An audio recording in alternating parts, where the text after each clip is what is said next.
Okay, in this podcast, I want to stop for a second and talk about the complications of Chinese politics and think about it as teams, okay? Think about it as there's two teams in China fighting for control.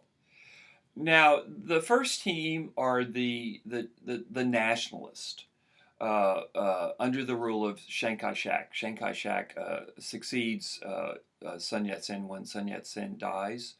Uh, Chiang Kai-shek becomes the leader of the Nationalist Party, really until he dies, I think, in the 1970s. Um, so that's one team. Okay, now the Nationalist Party was was the uh, was the political party that controlled the Chinese state, and it was the internationally recognized government of China. So in the 20s and 30s and 40s, when outside governments were talking to China, they talked to Chiang Kai-shek. He was seen as the leader of China. He was the head of the nationalists. He had succeeded Sun Yat-sen. So from the world looking outside in, they see Chiang Kai-shek as the leader of China and his Nationalist Party as the governing party of China. This is how the world views China from the 20s until Chiang's defeat in 1949. Okay, so that's team one. Okay, the nationalist under the leadership of Chiang Kai-shek. It's the recognized government of China. It holds by far the most territory in China. During World War II, it will do 95%. That's I'm just making up that figure, but it's probably not too wrong. It does almost all of the fighting against the Japanese during World War II for reasons that I'll explain as we move forward. Um, so that's the nationalists. So get a fix on that. Chiang Kai-shek, nationalist, recognized government of China, uh, uh, holds the most territory in China until its defeat in 1945. And during World War II, this is the team that's going to do most of the fighting against the Japanese. By far, the majority of the fighting against the Japanese is going to be the nationalists under the leadership of Chiang Kai-shek. Team one. Okay, now let's talk about Team 2. Team 2, by the way, will ultimately be the winner, but they haven't won yet. Okay, and so in the events that we're talking about in this course, the communists have not won yet.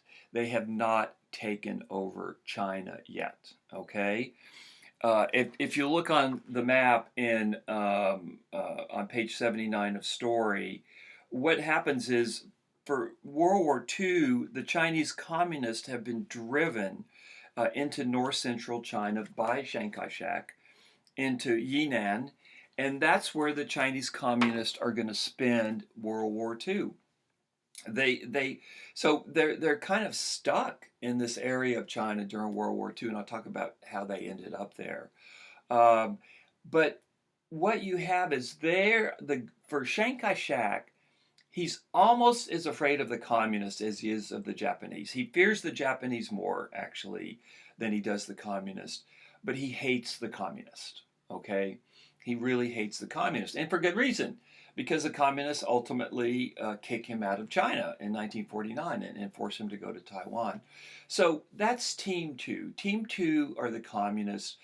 One of the things I want you to realize about the communists, though, they do very little fighting against the Japanese in World War II. You know, Mao is actually happy to kind of sit in his remote area and organize his forces while Chiang Kai-shek is bled white fighting the Japanese. So, but Chiang Kai-shek has to deal with the communists during World War II because he's forced to. Okay, so does that make sense?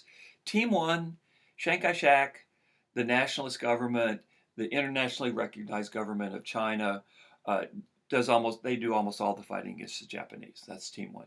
Team two, the communist. Much smaller, much less powerful during the period that we're talking about, although growing in strength. They are forced into an isolated area called Yinan, the area around Yinan, in the mid 1930s.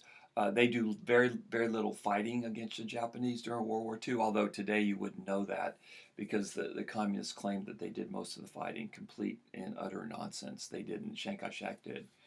Um, and there's an intense rivalry between Chiang Kai-shek and the nationalists and the communists. Okay, very intense. I mean, I'm talking about death, death. Okay, they're mortal enemies. Okay, so that's one thing to think about. Now, let's go back to Team One. Here it gets a little bit complicated and surprising.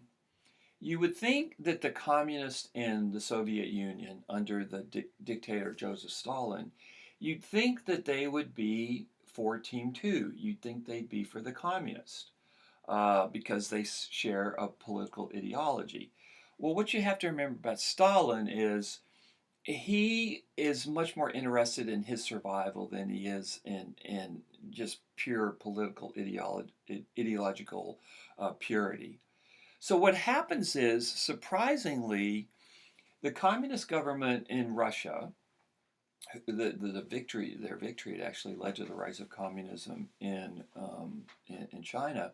The communist government in Russia actually ends up working with Chiang Kai-shek and the nationalist government in China.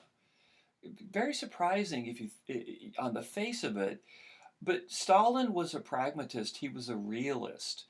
You know, the Chinese communists were very weak, and Chiang Kai-shek really had much more control over China. So, very pragmatically, Stalin does deal with Chiang Kai-shek. And he actually plays Chiang Kai-shek off against the communists. He actually will betray the communists, Stalin will. Now, it's not that Stalin ignores the Communist Party in China. He does offer the Communist Party in China some support, very significant support.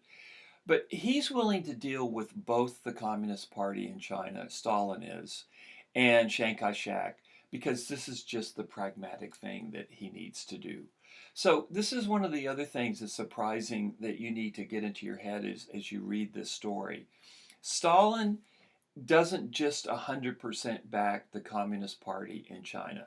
He's also quite willing to work with Chiang Kai-shek, send him weapons, create a discourse between them. Stalin actually doesn't have a tremendous amount of respect for the Chinese Communist Party, and they still resent it. They're still bitter about the actions of Russia during the 20s, 30s, and 40s. Again, they haven't forgotten it. Okay, so to recap, Team 1, the Nationalists under Chiang Kai-shek. Team 2, the Communists, isolated north central China. The outside force, the Soviet Union, willing to deal, surprisingly, with both Team 1 and Team 2 for very pragmatic reasons. Stalin just doesn't blindly back the Chinese Communist Party. He's a realist. He knows that Chiang has more power in China during the period that we're talking about, and so he's happy to deal with Chiang Kai-shek, or willing. I don't know if he's really happy. I don't know if people like that are ever happy. Last thing I'll say in this podcast. The German government also is willing to deal with Chiang Kai-shek as well. And some German officers come into China and help train the Nationalist Army. Now, Chiang Kai-shek was willing to work with Hitler. The Holocaust hasn't happened yet. China's weak. He'll basically deal with any devil. So again, surprisingly, during the 1930s, you're going to run into some names of some German officers. And that's because you had German officers coming into China to help train the Nationalist Army of Chiang Kai-shek. Okay? So, interesting situation. Team 1, Nationalists under Chiang Kai-shek. Team 2, the Communists. Internationally, the Russians working with both Chiang and the Communists, Chiang Kai-shek and the Communists. The Nazi Germans actually working with the Nationalists training their army. And they're all doing this because they're trying to get an edge. They're doing it for their own national self-interest, and morality has nothing to do with it.